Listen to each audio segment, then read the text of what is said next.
Amados irmãos, a paz do Senhor. Hoje nós estamos, mais um domingo, mais uma semana, na nossa revista da Escola Bíblica Dominical. E nesse trimestre nós vamos falar sobre a vida do apóstolo Paulo, que era Saulo, virou Paulo. E nessa lição nós vamos falar sobre o perseguidor, Saulo de Tarso, o perseguidor. Vamos a a nossa lição?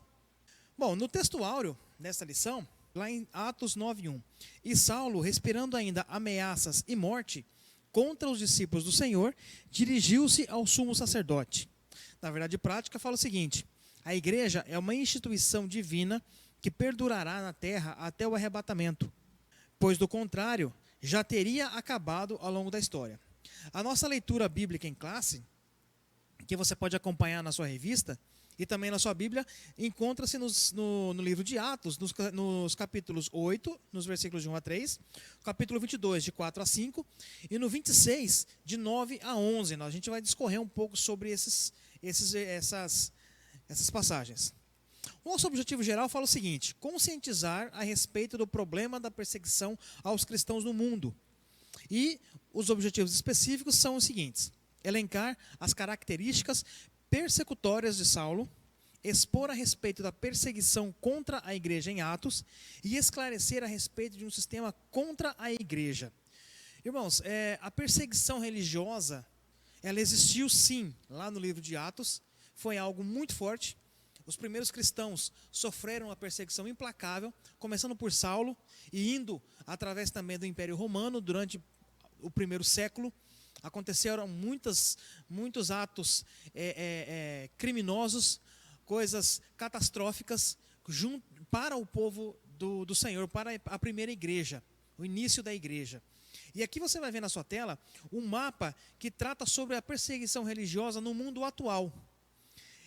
Esse mapa, essa imagem nós conseguimos no site do Portas Abertas, Missão Portas Abertas, e aí você vê qual é o grau de perseguição que existe no mundo. Ou seja, o mais escuro ali, o mais avermelhado, você vê que é uma perseguição mais extrema, uma perseguição severa e a alta perseguição. São países que ainda têm uma perseguição religiosa contra cristãos no mundo todo, e esses aqui são os países que mais sofrem com essa perseguição, que mais matam cristãos, para ser bem mais exato. E é um assunto muito sério. Assunto muito sério que a igreja atual deveria tratar com mais cuidado sobre esse assunto. Mas vamos seguir. Um fato aqui interessante que nós pegamos no Wikipedia.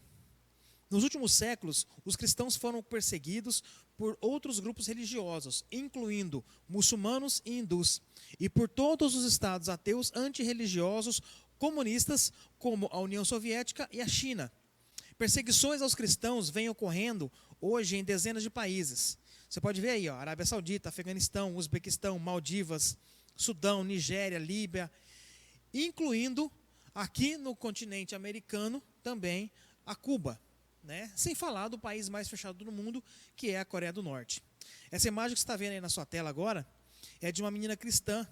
Ela foi queimada durante um protesto de violência religiosa extrema em Oriçã. Essa imagem também nós pegamos no Wikipedia e você vê a situação. Existem outras imagens, você pode fazer uma pesquisa pela internet e você vai encontrar outros vídeos, imagens que tratam sobre isso, que a imprensa muitas vezes não divulga, por se tratar de igreja, por se tratar de cristãos, como se não fossem seres humanos. Hoje, irmãos, no mundo, nós temos cerca de 340 milhões de pessoas que são perseguidas por causa da sua fé em Cristo, da sua religião. E isso abrange pessoas que são presas, pessoas que são violentadas, igrejas que são destruídas e famílias que são destruídas por causa da violência por perseguição religiosa. E nós vamos tratar muito sobre esse assunto porque é um assunto sério.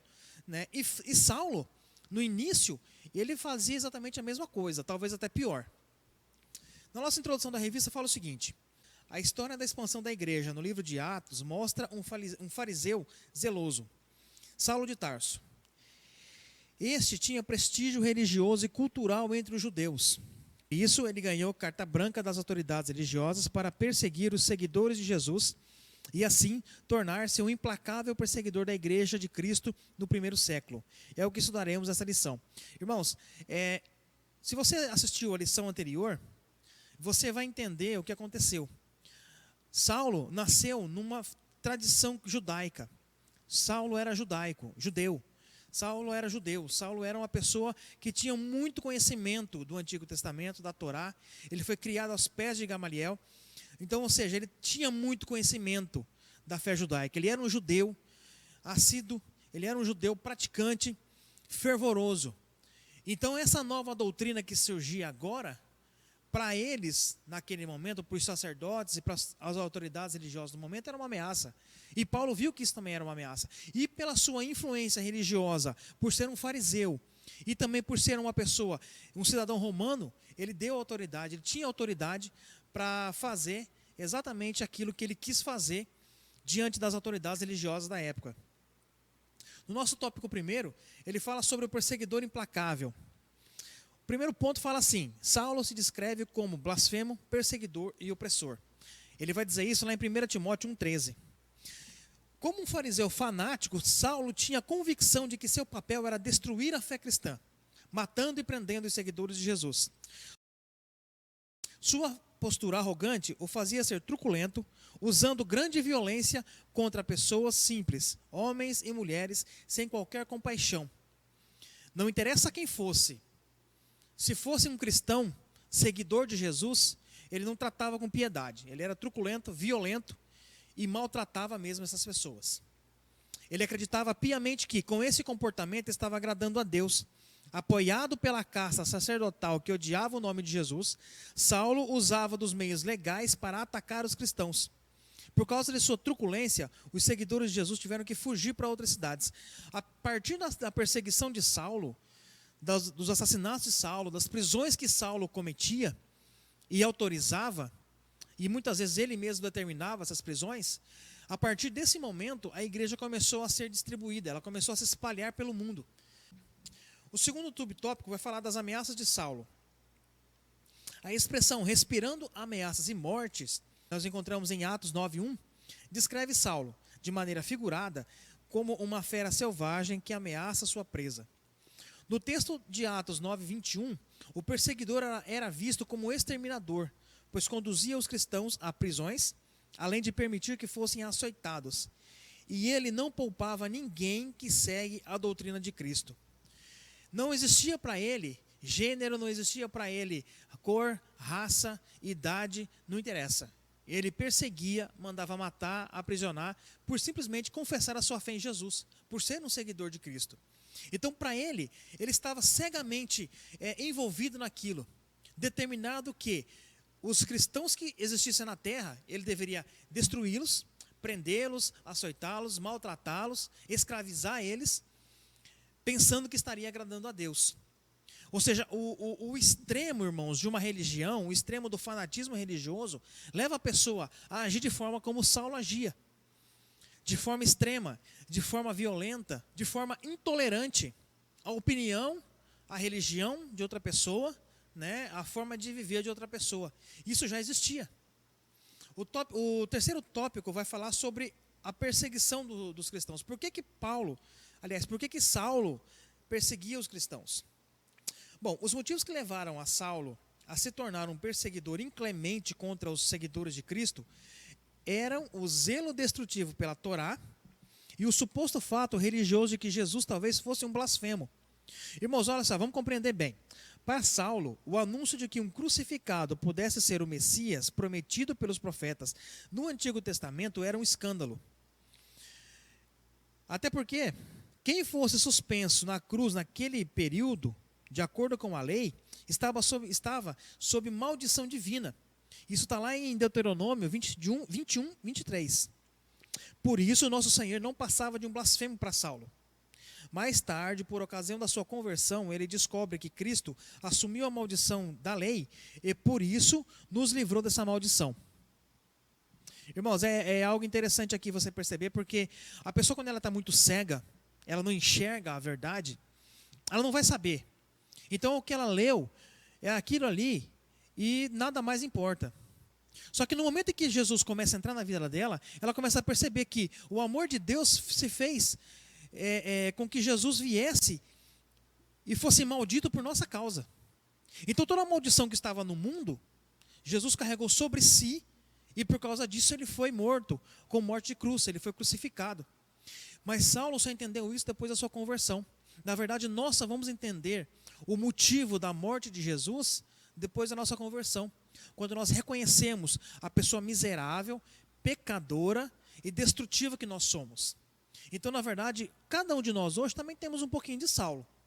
A síntese desse tópico vai dizer que Saulo ameaçava a igreja não por acaso. Ele se descreve como blasfemo, perseguidor e opressor. O segundo ponto da nossa lição vai falar sobre a perseguição contra a igreja de Cristo. O primeiro tópico fala assim, contra seguidores de Jesus. A perseguição de Saulo contra Jesus era uma perseguição contra a igreja, o corpo de Cristo, uma instituição divina, ao passo que ele respirava ameaças e morte, conforme já descrito em Atos 9:1, contra os seguidores de Cristo, sua intenção era acabar de vez com a igreja. Ao atacá-la, atingiu as pessoas que representavam Cristo, dentre as quais havia um homem arguto, defensor do nome de Jesus e cheio do Espírito Santo, cujo nome era Estevão. Aqui já entra Estevão, um dos apóstolos, que realmente foi cheio do Espírito Santo.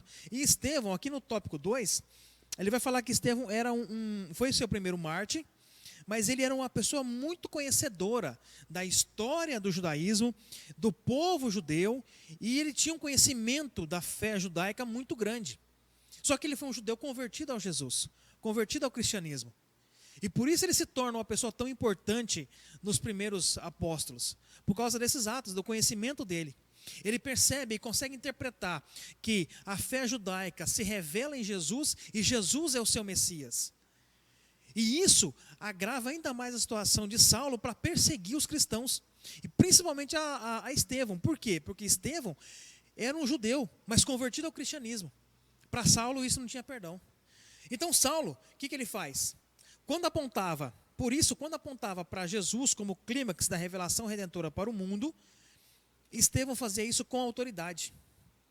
O discurso inflamado de Saulo e respaldado pelos oponentes dos seguidores de Jesus, ou seja, os líderes religiosos da época, deparou-se com outro discurso, mas este proveniente de sabedoria do Espírito Santo. Essa autoridade espiritual de Estevão atraiu a ira dos inimigos de Cristo. Por isso, com pleno consentimento de Saulo, eles o apedrejaram até a morte. Mas se por um lado eles mataram Estevão, por outro lado potencializaram a mensagem do primeiro mártir da igreja. Foi um exemplo a morte de Estevão, mas também foi uma forma de deixar o povo ainda mais alerta, mais consciente de que eles precisavam falar do amor de Deus, para que pessoas como Saulo pudessem conhecer realmente o verdadeiro evangelho, pudessem reconhecer quem ele realmente era e se entregar ao Senhor. Continuando, o tópico 3 vai falar o seguinte: uma intolerância religiosa e política contra a igreja atual. A igreja atual continua a despertar fúrias de certas autoridades políticas e religiosas que não aceitam a mensagem de liberdade e vida que o evangelho proporciona. Nossos irmãos que servem a Deus em países políticos e religiosamente fechados para o evangelho continuam a pagar com sua própria vida a fidelidade à mensagem de Cristo. Irmãos, nós temos alguns relatos, pela história, nós sabemos que Nero tacou fogo em Roma. Nero foi lá e botou fogo em Roma. E ele atribuiu esse acidente, na verdade ele atribuiu esse crime aos cristãos, que foram os cristãos que fizeram isso em rebeldia contra o império. Então a fúria começou a se assolar ainda mais. Ou seja, a perseguição começava com Saulo, passava por Nero, e ela veio durante muitos e muitos anos. Todos esses séculos vieram até os dias atuais. Então a perseguição contra a igreja do Senhor nunca acabou.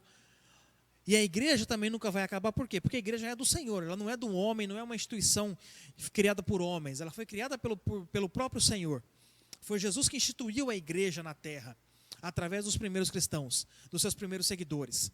Então, ela permanece porque não é algo natural, é algo sobrenatural. Mas a história da igreja, desde o primeiro século até os dias de hoje, ela não muda. A perseguição é a mesma. Muitas vezes ela vai ser um pouco mais violenta, menos violenta. Nós temos também uma violência cultural no meio disso tudo. Mas nós temos que ter uma ciência de uma coisa. A perseguição existe e pessoas ainda estão morrendo por causa do evangelho. Isso é algo muito sério. Eu trouxe aqui como subsídio apologético que também está na revista, um pequeno texto, que além das perseguições tradicionais aos cristãos, a perseguição mais sofisticada se dá no campo cultural, que nós tínhamos comentado agora.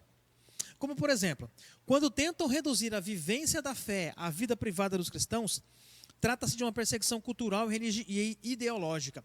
Irmão, sabe aquele detalhe de que na escola você não pode falar de religião? O seu filho chega na escola dizendo que você não podia falar de Jesus? Isso é uma perseguição ideológica, uma perseguição religiosa. Nosso país é um país laico, né? Mais pra frente nós vamos falar sobre isso, mas nós temos sim a liberdade de expressar nossa fé, principalmente no Brasil. Do ponto de vista filosófico, o ser humano é um ser religioso. Já do ponto de vista antropológico, teológico, o ser humano é a imagem de Deus e por isso tem uma centelha divina dentro dele que o impulsiona à busca por Deus. Embora, como afirma a nossa declaração de fé, essa imagem divina esteja distorcida e corrompida. A necessidade de buscar a Deus é própria do ser humano. Impedir essa iniciativa livre e pública é impedir a livre manifestação da condição de ser humano. Por isso que, ao longo da história, a perseguição aos cristãos viola os direitos humanos. Ou seja, a partir do momento em que autoridades intelectuais, jornalistas, artistas exigem que os cristãos não tenham o direito de expressar os seus valores, princípios e doutrinas que perpassam a dinâmica da vida e fazê-lo em qualquer espaço da sociedade, há sim uma violação dos direitos mais nobres do ser humano. Nós lembramos de algum tempo atrás, alguns anos atrás, um pastor se tornou deputado federal e assumiu a Comissão de Direitos Humanos no Congresso. Houve uma perseguição, uma depredação pública da imagem daquele homem, daquele pastor, depredação do patrimônio público, das igrejas daquele pastor e da família daquele pastor foi tão grande que ele teve que chamar segurança para andar com ele, ele teve que colocar suas filhas para fora do país durante um tempo, suas filhas tiveram que passar por um acompanhamento psiquiátrico por causa de violações que eles passaram, que a família passou, por causa de pequenos grupos, chamadas minorias no Brasil. Então essa violência ela não está em países que sofrem perseguição. Essa violência está aqui no Brasil também. E é algo muito sério, irmãos. É algo que, se a gente for olhar, está muito mais além, está muito perto das nossas portas da igreja. Às vezes, nós encontramos violências como essa dentro da própria igreja. E muitas vezes a gente fica quieto, nós nos calamos disso. A gente não tem que ficar calado, nós temos sim que denunciar isso. Mas, acima de tudo, exercer o nosso direito de falar da nossa fé, de professar a nossa fé. E a Constituição, o artigo 5º da Constituição Federal do Brasil, de 1988, nos garante isso. Esse artigo 5º fala que o Estado brasileiro é laico. Ou seja, está expresso na Declaração Universal dos Direitos Humanos isso. E a Lei 9.459, de 1997, prevê punição para crimes de discriminação, ofensa, injúria, praticados em virtude de raça, cor, etnia, procedência nacional ou religião. Irmãos, o nosso grande problema é a falta de conhecimento. Nós não temos que ter somente conhecimento da palavra de Deus, nós temos que conhecer as nossas leis também. Nós temos que estar por dentro do que acontece à nossa volta, como sociedade, como cidadão. Primeiro, nós somos eleitores, nós somos cidadãos brasileiros, nós estamos debaixo da Constituição Federal. Nós temos que seguir essa Constituição, e nela nós temos direitos e deveres. E o nosso direito de expressar a nossa fé, a nossa etnia, de falar da nossa cor, todos nós temos o direito. Então qualquer pessoa que venha sofrer qualquer tipo de prática discriminatória, tanto de raça, de cor, de procedência religiosa, não importa qual seja a religião, se você é da Umbanda, se você é espírita, se você é evangélico, se você é muçulmano, você tem a sua liberdade para exercer a sua religião e praticar a sua religião dentro do Brasil. A Constituição Federal nos dá esse amparo.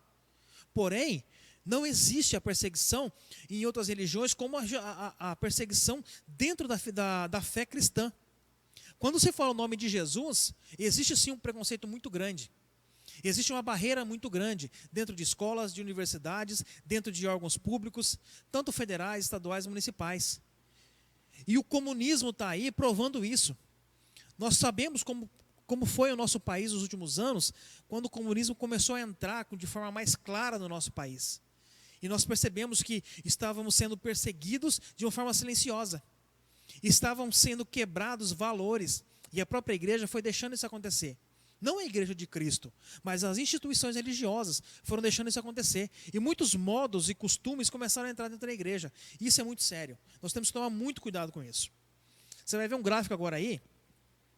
Uma forma de... São agrupados aqui por temas. São notícias que foram espalhadas, foram captadas pelo Brasil todo. E os temas dessas notícias falam sobre a perseguição religiosa. Então a perseguição religiosa está agrupada assim, 23% é sobre agressão. E olha que interessante, 24% é depredação. O que é depredação? É destruição, é quebrar, é destruir. Aquele pastor que eu citei antes, que era deputado federal, aconteceu isso com ele. As igrejas, a denominação que ele fazia parte, que ele era líder, foi depredada, foi destruída, tacaram fogo, queimaram, jogaram pedra. Só que a mídia não postou isso. Então nós temos que tomar muito cuidado com isso. Existe sim uma ideologia muito forte no mundo todo em volta da fé cristã quando se fala o nome de Jesus. E é algo muito sério. O terceiro ponto vai falar sobre isso. Um sistema que se volta contra a igreja. Primeiro subtópico. Como era a perseguição contra os primeiros discípulos? Saulo de Tarso liderou uma perseguição contínua e violenta. Ele prendia os primeiros cristãos, mandava açoitá-los, e não havia escrúpulos, mesmo com mulheres e crianças. Atos 9, 21 e 22, 5 vai falar muito sobre isso. Detalha certinho lá sobre isso. Sobremaneira perseguia a igreja de Deus e a devastava. Paulo relata isso em Gálatas 1,13. Saulo entendia que praticar essas barbáries era defender a fé judaica, livrando os judeus dos hereges, exatamente nos moldes de que Jesus havia alertado os discípulos. João 16,2 vai falar: expulsar-vos-ão das sinagogas, vem mesmo a hora em que qualquer que vos matar cuidará fazer um serviço a Deus. Ou seja, Saulo estava pensando que estava fazendo serviço para Deus. Tem alguma semelhança com o que nós vemos hoje com algumas religiões que decapitam cristãos? Se você for na Índia, você vai ver isso. Muçulmanos matando pastores, famílias inteiras de cristãos. Exatamente, achando que está fazendo um papel para Deus, fazendo algo bom para Deus. Que está agradando a Deus, destruindo seus inimigos, que eles julgam ser inimigos por ser de outra religião. Então você vê isso na Índia, você vê isso nos países da África, principalmente na parte norte da África, você vê muito isso. Agora, em países comunistas, não precisa nem falar, né? O que acontece? Olha só que interessante esse ponto aqui, ó. Perseguição, tortura e método. Parece exagero afirmar que Saulo de Tarso torturava os primeiros cristãos, mas é o que ele mesmo declara em seu testemunho pós-conversão. Atos 26:10 vai falar sobre isso, que ele castigava fisicamente, empregava tortura psicológica, induzia eles a falar blasfêmias contra o Espírito Santo. E apesar da violência empregada com os açoites, prisões, tortura psicológica, apedrejamento e mortes, muitos discípulos fiéis a Cristo não negaram o nome de Jesus. Eu vou contar uma historinha para vocês aqui. Eu não sei se é uma história verdadeira, mas eu escutei isso há um bom tempo. E eu guardo isso para mim até hoje. Um exemplo muito bonito sobre o que é a fé em Jesus. Uma família foi presa por soldados de uma ditadura que faziam uma perseguição religiosa. Era proibido falar, era proibido ter qualquer tipo de fé naquele país. Eu não sei dizer que país era esse. Na verdade, nem lembro que país era esse. A família toda morreu, foi executada, alguns foram decapitados, e sobrou um menino de uns 7, 8 anos. E o general chegou para aquele menino e falou: você vai negar Jesus agora, ou então você vai morrer igual aos seus pais. Ele falou: não, Jesus é o Senhor da minha vida. Jesus é o Senhor e Salvador do mundo. O homem ficou com raiva dele e furou os olhos dele. Ele continuou falando: Jesus é o Senhor e Salvador do mundo. Foi então que ele ficou com mais raiva ainda e mandou cortar suas mãos. Mandou cortar os seus pés. E ele ainda assim continuou dizendo, ao choro, com dores, ele continuou professando que Jesus era o Salvador do mundo. Passou alguns momentos, para calar de vez aquele menino, a voz daquele menino, ele mandou cortar a língua do garoto. Ele cortou a língua do garoto, o garoto mesmo assim, mesmo sem conseguir enxergar direito, ele com a sua mão, ele molhava o dedo no sangue da sua boca e escreveu na parede: Jesus era o Salvador do mundo. Aquela criança morreu, mas ela morreu professando a sua fé. Então você imagina o quanto essas pessoas sofrem com regimes como este. Eu não sei se essa história é verdadeira ou se ela é real, mas é uma história muito forte. Então você imagina o que Paulo não chegou a fazer também com seus cristãos naquela época. O terceiro ponto, perseguição aos pentecostais. No início do movimento pentecostal no Brasil, os nossos pioneiros sofreram toda sorte de perseguição e violência. Muitos deles sofreram também agressões físicas e psicológicas. Tudo isso porque pregavam uma doutrina que a religião oficial não aceitava. A religião atual no Brasil era uma. Quando Daniel Berg e Gunnar Wingre vieram para o Brasil implantar a primeira igreja protestante no país, com certeza eles sofreram sim essa perseguição, né? Os pioneiros da Assembleia de Deus no Brasil. E o que dizer então de tantos outros irmãos brasileiros que foram perseguidos pelo território nacional? Ao olhar para o passado, nós devemos enxergar o presente e conscientizar-se de que a obra pentecostal custou sim um alto preço. E aí, como síntese desse tópico, a revista nos propõe que a perseguição contra os primeiros cristãos envolvia açoites, prisões e constrangimentos. Agora você imagina, irmãos, o que eles passaram para que a nossa fé hoje pudesse ser alicerçada. Nós sabemos que quem convence, quem converte, quem transforma o ser humano, a pessoa, é o Espírito Santo. Mas se não fosse o sacrifício dessas pessoas lá no passado, sofrerem o que eles sofreram, morrerem da forma que muitos morreram, hoje nós não teríamos uma igreja tão sofisticada, nós não teríamos a Bíblia de um acesso tão fácil. Por causa da tecnologia, claro, por causa de muitas coisas que o mundo hoje evoluiu, nós temos a palavra de Deus em vários formatos. Você tem a palavra de Deus na hora que você quiser, na palma da sua mão, no idioma que você quer, na versão que você quer. Se você tem ela impressa, você pode ter do jeito que você quer. Mas de uma coisa você não pode falar, que você não tem acesso à palavra de Deus. E é interessante que a Missão Portas Abertas, ela trabalha com um projeto de tráfico de Bíblias. Se você não sabia, é essa mesma palavra, tráfico de Bíblias. Sabe por que é o tráfico? O país que mais imprime Bíblias no mundo é o Brasil. O Brasil exporta Bíblias para o mundo todo. E o Brasil, através da Missão Portas Abertas, trafica Bíblias para países de perseguição, para países fechados. Países como a China, como a Índia, como a Coreia do Norte, Cuba.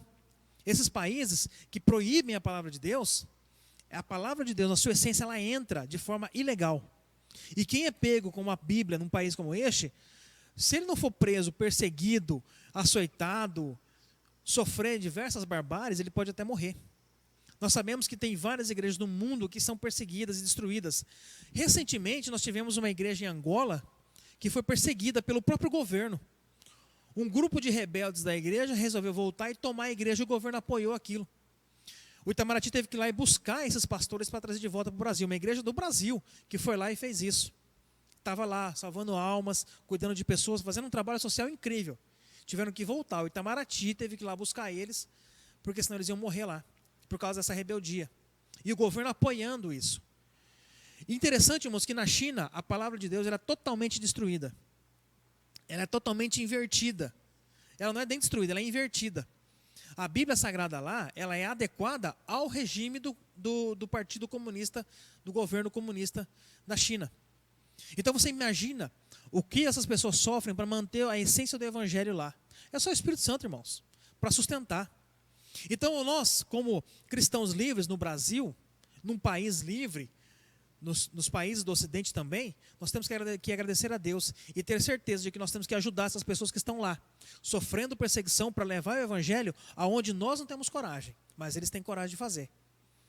As pessoas são criticadas para irem evangelizar países da Europa, países da África, evangelizar Estados Unidos, mas lá também há uma perseguição cultural em cima da religião, em cima da fé cristã.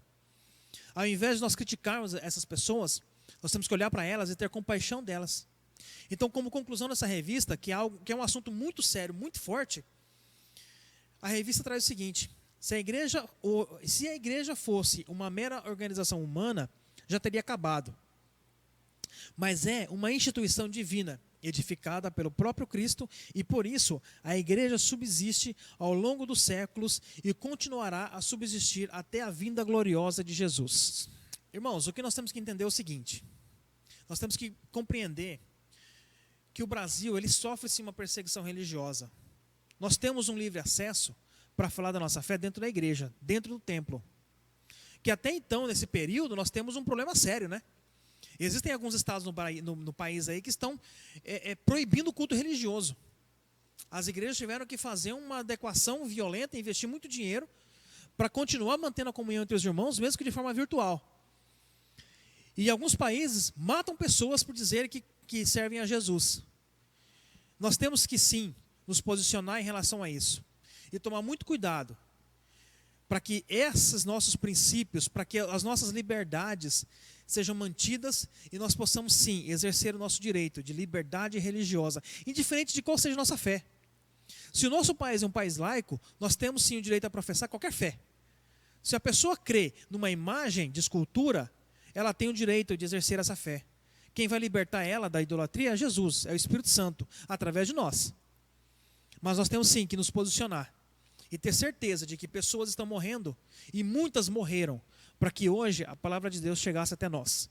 E Saulo foi um desses protagonistas. Então hoje você entendeu como que Saulo fez e o que Saulo sofreu. Saulo também foi perseguido, Paulo depois foi perseguido e morreu, mas isso é assunto para as próximas lições.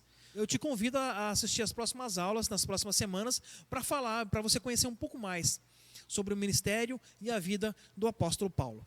Deus te abençoe, até a próxima e fiquem com a paz do Senhor.